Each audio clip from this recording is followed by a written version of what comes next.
자, 제 닥터딩류 유튜브 채널에 고혈압 관련 질문 댓글 중에서 가장 많은 질문이 이거예요. 제가 수축기 혈압은 괜찮은데 이완기만 굉장히 높은데요. 이거 괜찮은 건가요? 뭐 예를 들어서 이런 거죠. 127에 93, 뭐 130에 92 이런 하나만 고혈압인데 이거 괜찮은 건가요? 자, 이 질문이 가장 많고 오늘 이 질문에 대해서 제가 설명을 드릴게요.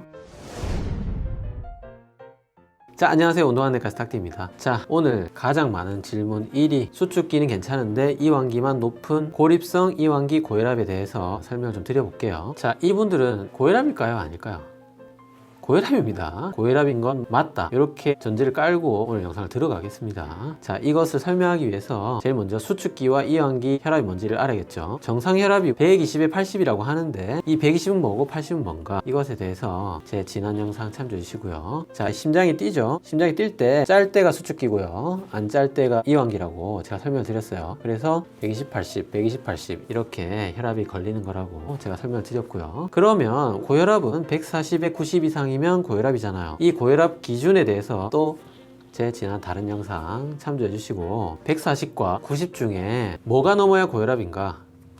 자, 둘 중에 하나만 골라 예스와 예. 둘 중에 하나만 넘어도 고혈압입니다. 자, 그래서 126에 93 이런 분들은 고혈압이 맞습니다. 자, 그런데 무언가 좀 고혈압은 그냥 둘 중에 하나만 넘던지 둘 다 넘던지 그냥 고혈압으로 치료를 하는 경향이 있습니다. 환자도 그렇고 의사도 그래요. 자, 그런데 어떤 사람은 140과 90이 둘 다 넘는 사람도 있고, 어떤 사람은 140만 넘고 뒤에 거는 80이나 오히려 70대인 분도 있고, 또 어떤 분들은 앞에 혈압은 괜찮은데 뒤에 거만 90 넘는 분도 있죠. 이렇게 고혈압도 그 안에 세부적인 형태가 있습니다. 이런 거를 고혈압의 A형이라고 해요. 자, A형이 아는 형님이 아니고 서브타입, 그러니까 고혈압의 세부 분류. 고혈압은 세 가지 A형으로 나눌 수가 있어요. 자, 고혈압의 A형에 대해서 살펴볼게요. 자, 혈압에 따라서 이렇게 옵티멀 블러드 프레셔, 노멀, 하이 노멀 블러드 프레셔, 아이솔레이티드 다이아스톨릭 하이퍼텐션, 시스톨릭 다이아스톨릭 하이퍼텐션, 아이솔레이티드 시스톨릭 하이퍼텐션 이렇게 나눌 수가 있고, 수축기도 120 이하고 이완기도 80 이하인 혈압이 뭐 가장 최적의 혈압이죠. 그리고 수축기 129 이하, 이완기 84 이하가 정상 혈압이 되겠고요. 그 다음에 130이 넘지만 140은 넘지 않는, 그리고 이완기가 85는 넘지만 89는 또 넘지 않는 이런 중간 형태가 고혈압 전 단계 하이 노멀 블러드 프레셔예요. 그리고 그 나머지 이 세 가지는 전부 고혈압이죠. 그런데 이완기만 90이 넘는 고혈압이 바로 오늘 주제인 고립성 이완기 고혈압이에요. 그리고 수축기 이완기 둘 다 넘는 게 진성 고혈압, 그리고 오늘 얘기 드릴 고립성 이완기 고혈압과 반대로 수축기만 고혈압 기준에 들어가는 고립성 수축기 고혈압 환자들도 있어요. 이렇게 6가지 분류가 있을 때 이 세 가지가 고혈압인데, 이 중에서 당연히 최적 혈압이 장기적으로 관찰을 했을 때 가장 예후가 좋은 걸로 되어 있어요. 가장 오래 사는, 가장 문제가 없는, 가장 건강한 그런 분들에 해당되고, 당연히 정상이 그 다음이고요. 논문에 따라서 조금씩 다르긴 한데 요 밑에 두 가지 진성 고혈압과 고립성 수축기 고혈압이 가장 건강에 안 좋은 걸로 되어 있습니다. 그리고 결론부터 말씀드리면 이 고립성 이완기 고혈압 환자분들은 나중에 건강을 봤을 때 여러 가지 논문에서 모두 이 두 가지에 비해서 그나마 괜찮다고 되어 있습니다. 좀 좋은 형태의 고혈압이라고 볼 수가 있어요. 그런데 문제는 뭐냐면 이 두 가지가 안 좋은 병이기 때문에 이 두 가지에 대해서 연구가 굉장히 많이 되어 있고, 이런 고립성 이완기 고혈압에 대해서는 연구가 거의 없는 실정입니다. 자, 결론이 일단 그렇고요. 자, 이러한 고혈압의 A형인 오늘 주제인 고립성 이완기 고혈압에 대해서 찬찬히 한번 살펴볼게요. 첫 번째, 이러한 고립성 이완기 고혈압은 어떤 사람에게서 잘 걸리나, 여기에 대해서는 그렇게 논문이 많지 않은데 인도 논문과 중국 논문이 있어요. 자, 이렇게 보시면 인도 어느 지역에서 고립성 이완기 고혈압에 대해서 연구를 했고, 남자가 더 흔하다, 뭐 비만일 때 더 흔하다 이런 연구들이 있고요. 또 중국의 신장위구르 지역의 연구를 보면 한족이 또 흔하다 뭐 이런 연구도 있고, 그 다음에 뭐 비만, 흡연, 콜레스테롤 이런 것도 연관이 있다 이런 연구도 있어요. 그래서 몇 개 안 되지만 이런 연구들을 종합해 봤을 때 확실한 게 세 가지가 있어요. 첫 번째, 40대에 잘 걸리고요. 그리고 여자보다는 남자에서 잘 걸리고, 세 번째, 비만하면 잘 걸려요. 이 세 가지는 확실합니다. 그 외에도 흡연이라든지 뭐 도시에 산다든지 이런 게 연관이 있을 걸로 생각은 되지만 이런 것들은 정확하진 않아요. 자, 우리가 40대라고 하면 우리나라에서 불혹이죠. 그래서 우리 인생에서 보면 굉장히 나이가 많은 것처럼 보이기도 하는데, 사실은 고혈압 환자분들 전체를 모아놓고 보면 40대는 굉장히 젊은 축에 속해요. 그러니까 쉽게 얘기하면 젊은 환자한테 잘생긴다, 40대 남자라면 이런 분들이 있는데요. 여기서 무언가 한 사람이 함정인 것처럼 보인다면 그거는 기분 탓입니다.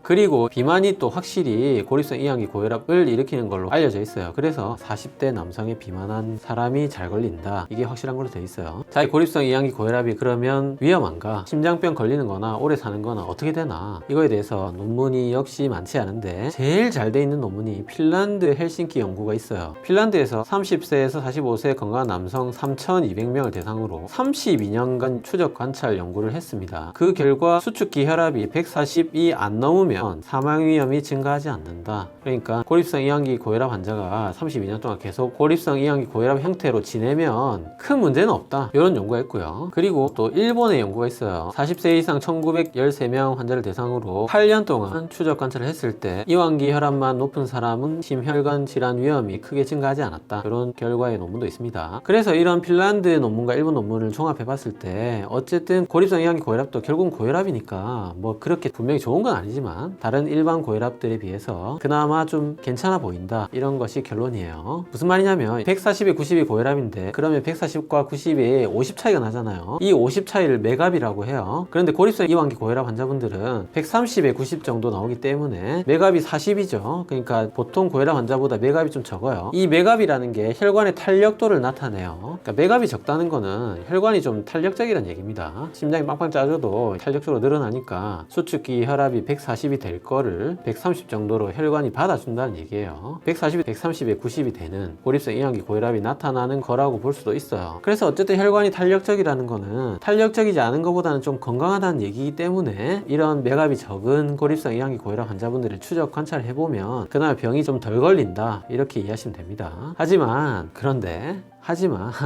꼭 그런 것도 아닙니다.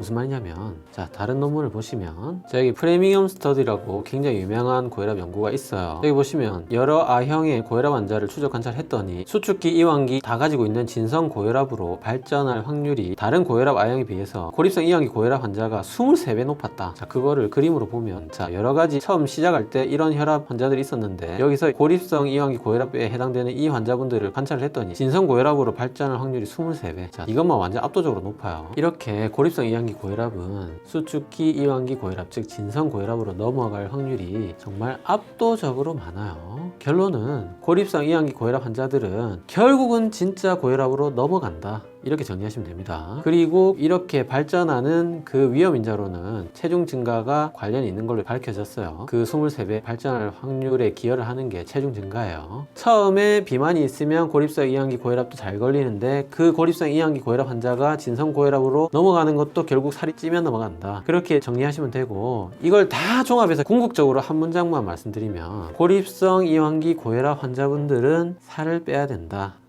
이렇게 결론을 낼 수가 있겠죠. 자, 그리고 고립성 이완기 고혈압 환자들의 많은 논문에서 이런 결론이 나는 게 많아요. 자, this data cannot be extrapolated to define.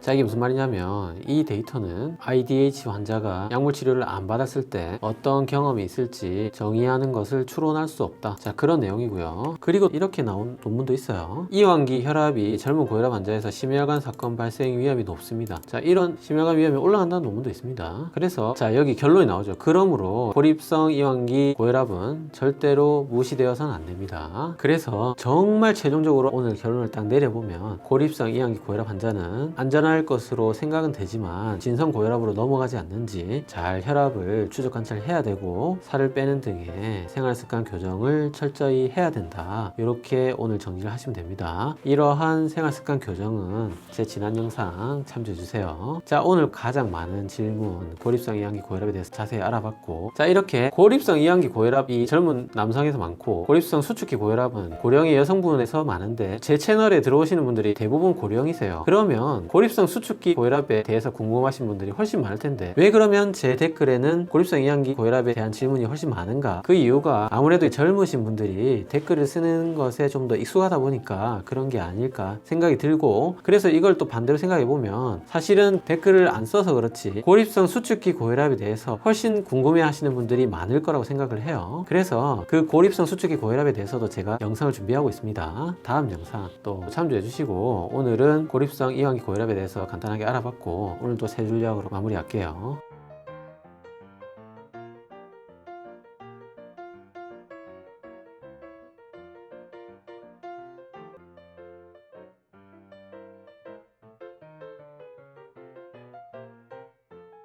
자, 오늘 영상 도움이 되셨나요? 도움이 되셨다면 구독은 여기, 관련 영상은 여기 봐주세요.